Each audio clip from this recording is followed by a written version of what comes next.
Existem dois tipos distintos de socialismo, o bom socialismo e o mau socialismo. O mau socialismo é o da guerra do trabalho contra o capital. Todo tipo de terror está à sua porta, igual repartição de terras, abolição dos laços familiares, pilhagens organizadas, etc. O bom socialismo é a harmonia entre trabalho e capital. Ele leva consigo a abolição da ignorância, a eliminação das causas da pobreza, o estabelecimento do crédito, a multiplicação da propriedade, a reforma tributária. Em uma palavra, é o sistema que mais aproxima-se à concepção humana do reino de Deus na Terra. P9. Esse socialismo bom deve ser usado para suprimir o da má variedade. O socialismo é possuidor de uma alavanca, esta alavanca era o orçamento. Mas ele precisava de um ponto de apoio se fosse para virar o mundo de ponta-cabeça. Esse ponto de apoio foi providenciado pela Revolução de 24 de fevereiro, o sufrágio universal. P12. A fonte do orçamento é a tributação. Logo, a repercussão do sufrágio universal no orçamento deve ser a repercussão daquele na tributação. É pela repercussão do sufrágio na tributação que o socialismo bom se concretiza. A França não pode pagar mais do que 1,2 bilhões de francos em impostos anualmente. Como vocês reduziriam as despesas a essa quantia? Vocês escreveram em 2 cartas e uma Constituição, nos últimos 35 anos, que todo francês deve contribuir nas proporções de suas riquezas para a manutenção do Estado. Nos últimos 35 anos, essa taxação proporcional mostrou-se um mito. Examinemos o sistema tributário francês, páginas 14, 15, 17. E imposto sobre terras. O imposto sobre terras não recai sobre todos os proprietários de forma igualitária. Se a 2 lotes vizinhos é dada a mesma avaliação ao serem registrados, os 2 proprietários pagarão o mesmo imposto, sem nenhuma distinção entre os proprietários aparentes e reais, página 22. Isto é, entre o proprietário que está sendo onerado com hipotecas e outro que não está. Ainda, o imposto sobre terra não guarda qualquer relação com os impostos que oneram outras formas de propriedade. Quando a Assembleia Nacional o introduziu em 1790, houve influência da escola fisiocrata, que concebia a terra como única fonte de receita líquida e, portanto, a que mais seria taxada. Logo, o imposto sobre terra é baseado num erro econômico. Se a tributação fosse recolhida de maneira proporcional, o proprietário seria onerado em 20% de sua renda enquanto, agora, paga 53%. Finalmente, de acordo com seu propósito original, o imposto sobre terras deveria apenas ser recolhido do proprietário e nunca do arrendatário da terra agrícola. De acordo com M. Girardin, muito pelo contrário, o imposto é sempre recolhido do arrendatário terra agrícola. Nisso M. Girardin equivoca-se em termos econômicos. Ou o arrendatário rural é de fato um arrendatário rural, e nesse caso não é sobre ele mas sobre o proprietário ou sobre o consumidor que o imposto recai, ou então, apesar da aparência de arrendamento, ele está simplesmente sob o emprego do proprietário, como é na Irlanda e frequentemente na França, e, neste caso, os tributos impostos sobre o proprietário recairão sempre sobre nele, seja lá qual for sua denominação. Segunda, imposto sobre pessoas e bens móveis. Este imposto, também decretado pela Assembleia Nacional em 1790, tinha o propósito de recair sobre ativos líquidos. O montante pago no aluguel de moradia foi tomado para indicar o valor dos ativos. Este imposto, na realidade, recaia sobre os proprietários de terras, os camponeses e os industriais, enquanto representava um fardo insignificante ou nulo para os rentistas. É, portanto, o completo oposto do que os legisladores pretendiam. Além do mais, um milionário pode viver num sótão com algumas cadeiras velhas, etc. Terceira, imposto sobre portas e janelas. Um atentado à saúde da população. Um mecanismo tributário contrário ao ar puro e à luz do dia. Quase metade das habitações na França tem ou apenas uma porta e janela alguma, ou no máximo uma porta e uma janela. P. 38. Este imposto foi adotado no 24 Vendemiaire do ano 7º, 14 de outubro, 1799, por necessidade urgente de dinheiro como uma medida temporária, extraordinária, mas em princípio rejeitada. Quarta, imposto sobre licença. Um imposto não sobre o lucro, mas sobre o exercício industrial. Uma penalidade ao trabalho. elaborada para recair sobre o fabricante, incide majoritariamente sobre o consumidor. Em todo caso, quando este imposto foi adotado em 1791, também tratou-se da questão de satisfazer uma necessidade momentânea de dinheiro. Vê impostos de registro e selo. O droit d'enregistrement, direito de registro, criado pelo rei Francisco I, não tinha, originalmente, propósito tributário. Em 1790, o registro obrigatório de contratos relativos à propriedade foi ampliada e a taxa aumentou. Este imposto opera de tal forma que é mais oneroso comprar e vender bens do que doá-los ou herdá-los. Imposto sobre selos é um instrumento puramente fiscal aplicado de maneira equânime a lucros desiguais. Sexta, imposto sobre bebidas.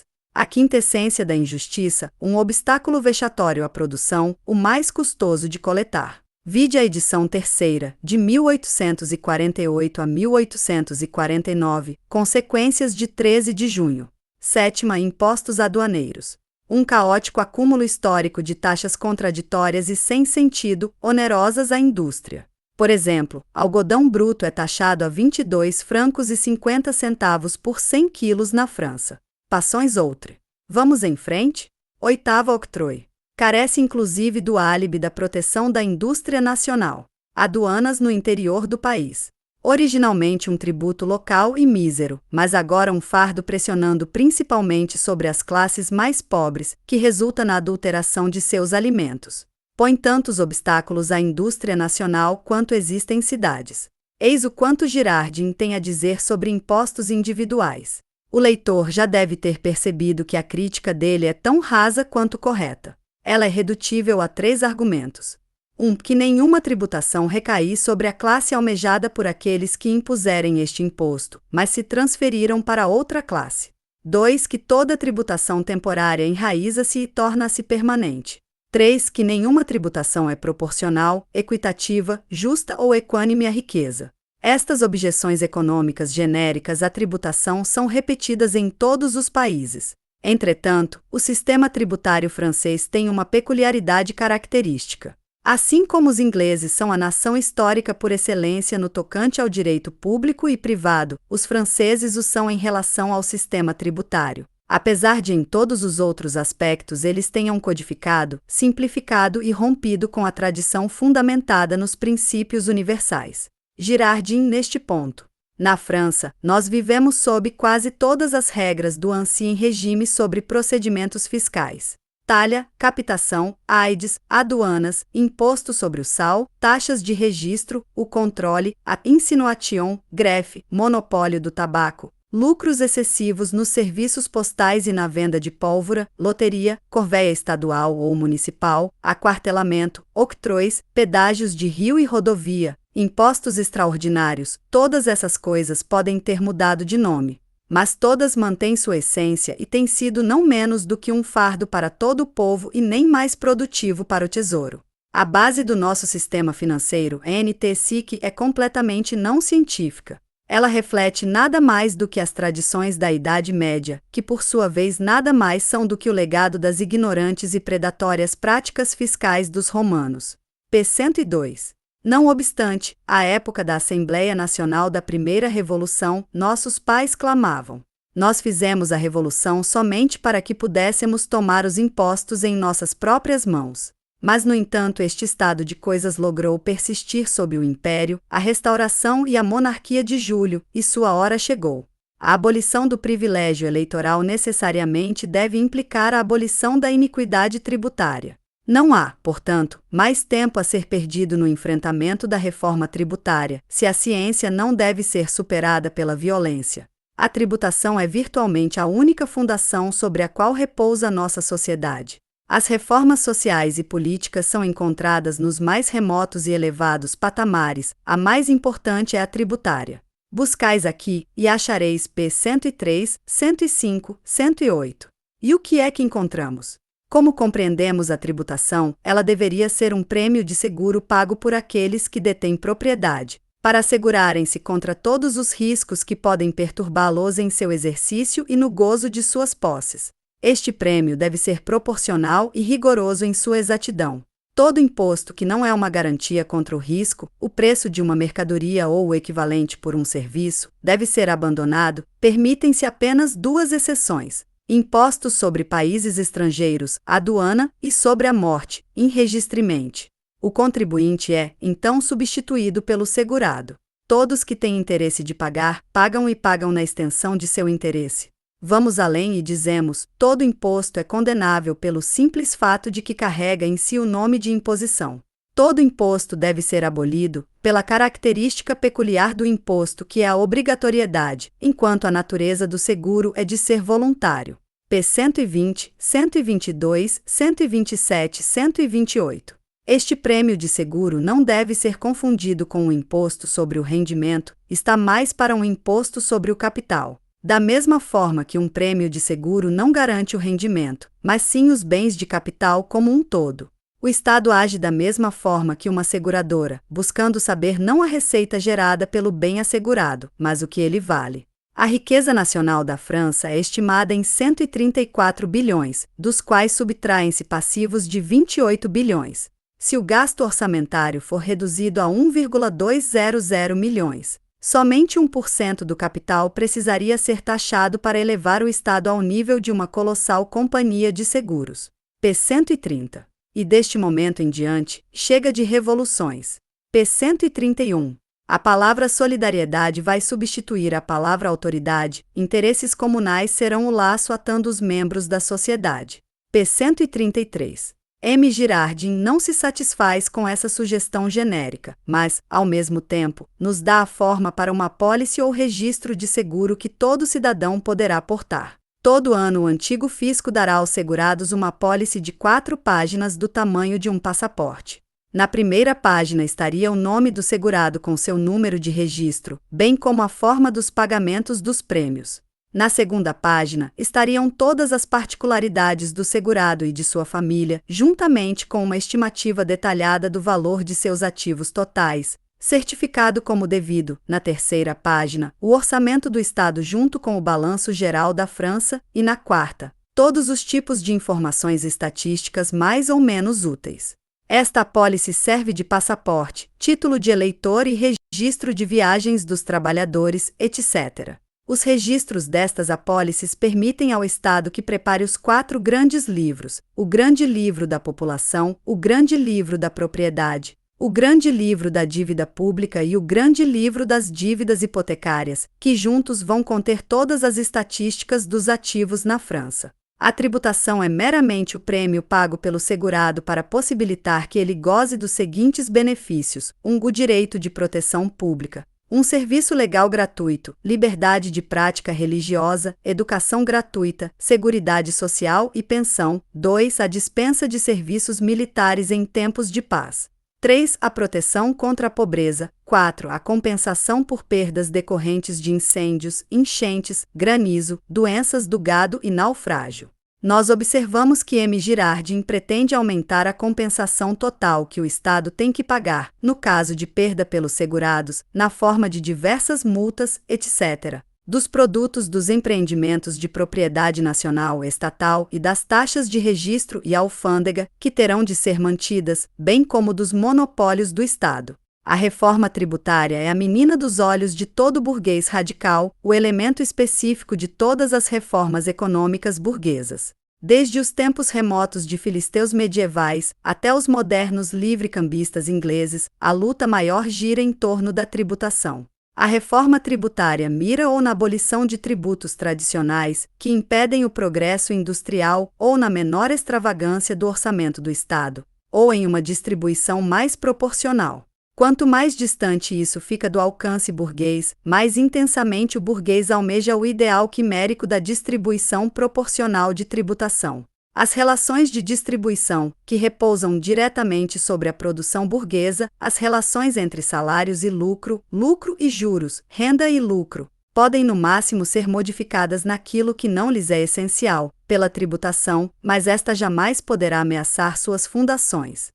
Todas as investigações e discussões acerca da tributação pressupõem as eternas continuidades das relações burguesas. Até mesmo a abolição dos impostos poderia apenas acelerar o desenvolvimento da propriedade burguesa e suas contradições. A tributação pode beneficiar algumas classes e oprimir intensamente outras, como é visto, por exemplo, sob o domínio da aristocracia financeira. Ela é causa de ruína apenas para aquelas seções intermediárias da sociedade entre a burguesia e o proletariado, que não conseguem deslocar o fardo da tributação para outra classe. Todo novo imposto deprime o proletariado um passo mais a fundo. A abolição de um velho imposto proporciona não maiores salários, mas mais lucro. Na Revolução, a tributação inflamada às proporções mais colossais poderá ser usada para atacar a propriedade privada. Mas até mesmo aí ela terá de ser usada para incentivar novas medidas revolucionárias, ou então eventualmente provocará uma reversão às velhas relações burguesas. A redução dos impostos, sua distribuição mais equitativa, etc., é uma reforma burguesa banal. A abolição dos impostos é socialismo burguês. Este socialismo burguês apela especialmente às frações industriais e comerciais e aos camponeses. A grande burguesia, que já vive no melhor dos mundos para si, naturalmente despreza a utopia do melhor dos mundos. M. Girardin abole os impostos transformando-os em prêmios de seguro. Por pagar uma certa porcentagem, os membros da sociedade asseguram uns aos outros seus bens contra o fogo e a enchente, granizo e falência, e todo risco possível à paz do gozo burguês. A contribuição anual não é meramente definida pela coletividade dos indivíduos, mas por cada indivíduo.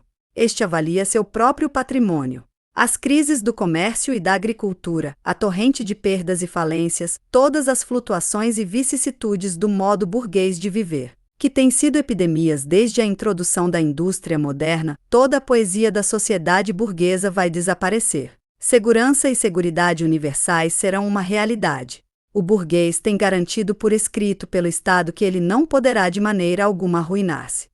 Todos os lados sombrios terão sumido do mundo presente, e seus lados luminosos viverão, o brilho aumentará. Em suma, este sistema de governo tornou-se a realidade, que mais aproxima-se da concepção burguesa de reino de Deus na terra. No lugar de autoridade, solidariedade, em vez de coação, liberdade, ao contrário de Estado, um comitê de administradores. E o quebra-cabeça do ovo de Colombo estará resolvido, as precisas contribuições matemáticas de cada assegurado, conforme seu patrimônio. Cada assegurado carregará um Estado completamente constitucional, um sistema bicameral, em seu seio. O medo de pagar demais ao Estado, a oposição burguesa na Câmara dos Deputados, o impele a subestimar seu patrimônio. Seu interesse em preservar seu patrimônio, o elemento conservador da Câmara dos Nobres, o inclina a superestimá-lo. A interação constitucional destas tendências opositoras necessariamente engendra a verdadeira balança de poderes, a avaliação correta do patrimônio, a exata proporção da contribuição. Um certo romano desejava que sua casa fosse feita de vidro, para que todas suas ações fossem visíveis à vizinhança. A burguesia deseja que, não a sua casa, mas a da vizinhança toda seja feita de vidro. Este desejo é também realizado. Por exemplo, um cidadão me pede por um adiantamento ou para que formemos uma associação. Eu lhe peço a apólice, e nela eu tenho uma confissão, na íntegra e em detalhe, de todas as suas circunstâncias civis, garantidas por ele e certificadas pelo Conselho de Seguros. Um pedinte bate à minha porta e pede por esmola. Verei a sua apólice. O burguês deve ter certeza de que sua esmola está indo para o homem certo. Eu contrato um criado, levo-o à minha casa, confio nele por bem ou por mal, deixe-me ver a apólice dele. Quantos casamentos são terminados sem que os cônjuges tenham certeza do que confiar no tocante à realidade dos seus dotes ou de suas expectativas mútuas exageradas? P. 178. Deixai-nos ver suas apólices. No futuro, a troca de corações apaixonados será reduzida à troca de apólices de duas partes. Então a fraude desaparecerá, que hoje providencia a doçura e o amargor da vida, e o reino da verdade no estrito senso da palavra se tornará realidade. Isso não é tudo. Sob a égide do presente sistema, os tribunais custam ao Estado algo em torno de 7,5 milhões. Sob nosso sistema, os crimes trarão lucro e não despesa, pois serão traduzidos em multas e compensações. Que ideia! P. 190-191. Tudo neste melhor dos mundos possíveis traz lucro, crimes desaparecem e contravenções tornam-se receita. Finalmente, como sob este sistema a propriedade é protegida contra todos os riscos e o Estado nada mais é do que uma seguradora universal de todos os interesses, os trabalhadores estarão sempre empregados, chega de revoluções. Se não é isso que a burguesia deseja, então não sei mais o que deseja. O Estado burguês nada mais é do que um seguro mútuo da classe burguesa contra seus membros individuais, bem como contra a classe expropriada. Seguro este que tornar-se-á necessariamente cada vez mais caro e, aparentemente, mais independente da sociedade burguesa, porque a opressão da classe expropriada tornar-se-á cada vez mais difícil. A troca de nomes nada troca da natureza deste seguro. O próprio M. Girardin é imediatamente obrigado a abandonar a aparente independência do seguro de que ele momentaneamente permite os indivíduos aproveitarem. Qualquer um que avalie seu patrimônio muito abaixo é passível de punição. A seguradora compra sua propriedade ao preço que avaliou e até encoraja informantes com regalias. Isto nem é o pior. Qualquer um que preferir não assegurar seu patrimônio é declarado completamente fora da sociedade e é ilegalizado. A sociedade, por óbvio, não pode tolerar a formação de uma classe em seu seio que se rebele contra sua própria condição de existência. Coação, autoridade, interferência burocrática, precisamente aquilo que Girardin quer eliminar, ressurgem na sociedade. Se por um momento ele fez uma abstração das condições da sociedade burguesa, ele o fez somente para devolvê-la por outro curso. Por detrás da abolição da tributação paira a abolição do Estado. A abolição do Estado significa para os comunistas tão somente o resultado necessário da abolição das classes, com a qual a necessidade do poder organizado de uma classe para submeter outras automaticamente desaparece. Nos países burgueses, a abolição do Estado significa que o poder do Estado é reduzido ao nível encontrado na América do Norte. Lá, os antagonismos de classe estão escondidos pelo êxodo de um excedente de proletários a oeste, a intervenção do poder estatal, reduzida ao mínimo no leste, sequer existe no oeste. Nos países feudais, a abolição do Estado significa a abolição do feudalismo e a criação de um Estado burguês ordinário. Na Alemanha, essa palavra de ordem esconde ou um refúgio covarde das lutas que estão imediatamente adiante, ou uma espúria inflação da liberdade burguesa, absoluta independência e autonomia do indivíduo, ou, finalmente, a indiferença da burguesia perante todas as formas de Estado, contanto que o desenvolvimento dos interesses burgueses permaneça sem obstrução. E é claro que não é culpa dos berlinenses Tirner e Fauchers que essa abolição do Estado, no alto sentido, está sendo pregada arrogantemente. La plus belle fille de la Francienne est peut donner que c'est Coelia. A mulher mais bonita da França só pode dar o que ela tem. O que resta da Companhia de Seguros de M. Girardin é o imposto sobre capital, em oposição ao imposto sobre renda e em lugar de todos os outros. Capital para M. Girardin não está restrito ao capital a ser investido na produção, mas abarca todos os bens móveis e imóveis. A respeito deste imposto sobre capital, ele se vangloria. É como o ovo de Colombo, é uma pirâmide que deve firmar-se sob sua base e não sob seu cume. É um riacho cortando seu próprio curso, a revolução sem revolucionários, progresso que nunca regride, um movimento sem recipiente nem tranco, finalmente. É a ideia em toda sua simplicidade e a verdadeira lei. P. 135 e 136. Não há como negar que de todos os anúncios de vendilhão que M. Girardin já produziu, e eles, como sabemos, são uma legião, esse prospecto pelo imposto sobre o capital representa a obra-prima. Incidentalmente, o imposto sobre capital como a única forma de tributação tem seus méritos. Todos os economistas, e Ricardo em particular, têm demonstrado as vantagens de uma única forma de tributação. O imposto sobre capital como única forma de taxação elimina de um só golpe as despesas de uma equipe de coletores de impostos que antes precisaria ser numerosa, interfere menos com o processo regular de produção, circulação e consumo, e é o único imposto que recai sobre o capital suntuário. Porém, o imposto sobre capital de M. Girardin não se limita a isso. Seus efeitos incluem ainda outras bençãos bastante especiais. Ativos de capital de mesmo tamanho serão obrigados a pagar as mesmas proporções de impostos ao Estado, independente de se rendem 6%, 3% ou nada. As consequências disso são que o capital ocioso será posto para funcionar e incrementar-se ao volume de capital produtivo, e o capital que já é produtivo será posto para produzir ainda mais, isto é, produzirá mais em menos tempo. A consequência de ambos fenômenos será uma queda no lucro e nos juros. M. Girardin, contudo, afirma que o lucro e os juros irão então aumentar, um verdadeiro milagre econômico. A transformação de capital não produtivo em capital produtivo e o aumento de produtividade de capital, no geral, terão intensificado e agravado o desenvolvimento da crise industrial e deprimido o lucro e os juros. O imposto sobre capital pode apenas acelerar este processo, exacerbando a crise e, portanto, amplificando o crescimento dos elementos revolucionários. Chega de revoluções.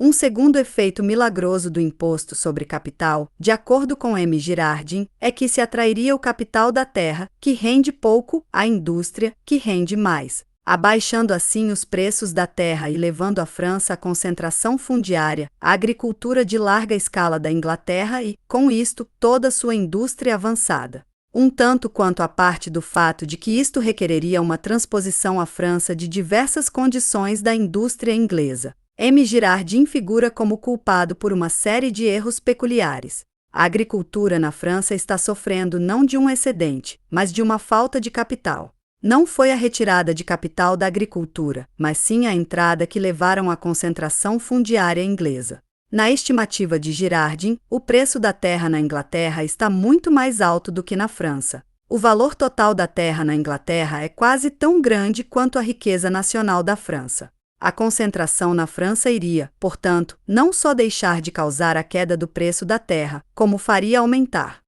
A concentração da propriedade fundiária na Inglaterra, ainda mais, já devastou gerações inteiras de pessoas. A mesma concentração, para a qual o imposto sobre o capital contribuiria, sem dúvida, através de arrastar à ruína os camponeses, iria, na França, levar a grande massa camponesa em direção às cidades e tornar a revolução ainda mais inevitável.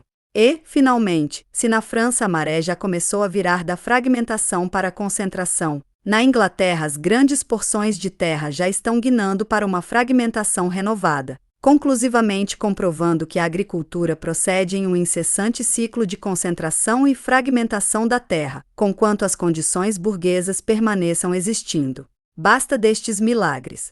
Vejamos a provisão de crédito para depósitos hipotecários. O crédito para os depósitos hipotecários, inicialmente, estará disponível somente aos proprietários de terras.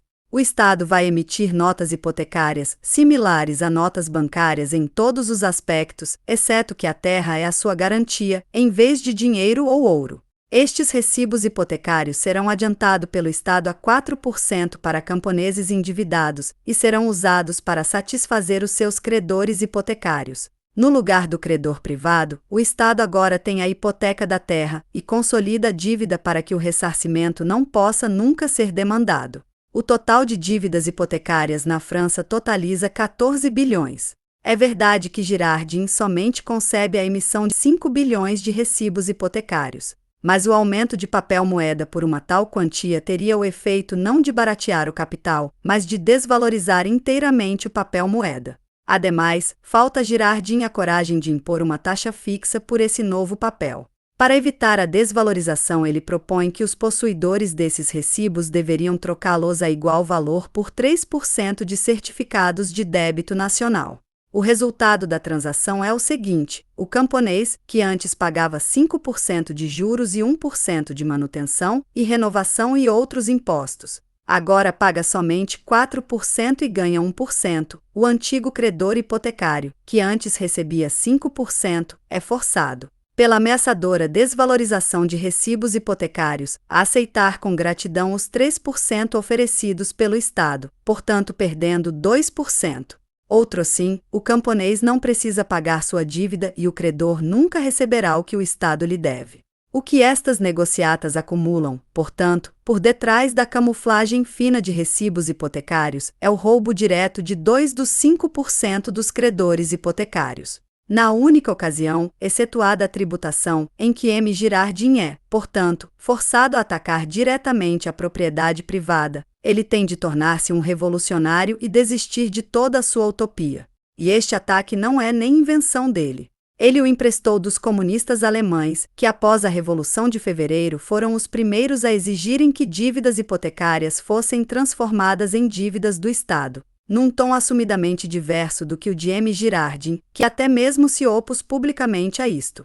É característico que na única ocasião em que Girardin propôs uma medida com algo de revolucionário, ele não teve a coragem de sugerir nada mais do que o paliativo, que só poderia desenvolver cronicamente a fragmentação da propriedade na França e girar o relógio para trás algumas décadas, até que a presente estado de coisas fosse alcançado novamente. A única coisa que o leitor terá perdido pela exposição de Girardin são os trabalhadores. Mas é claro que o socialismo burguês sempre pressuporá que a sociedade é exclusivamente composta por capitalistas, para assim ser possível resolver a contradição entre capital e trabalho assalariado de acordo com esse ponto de vista.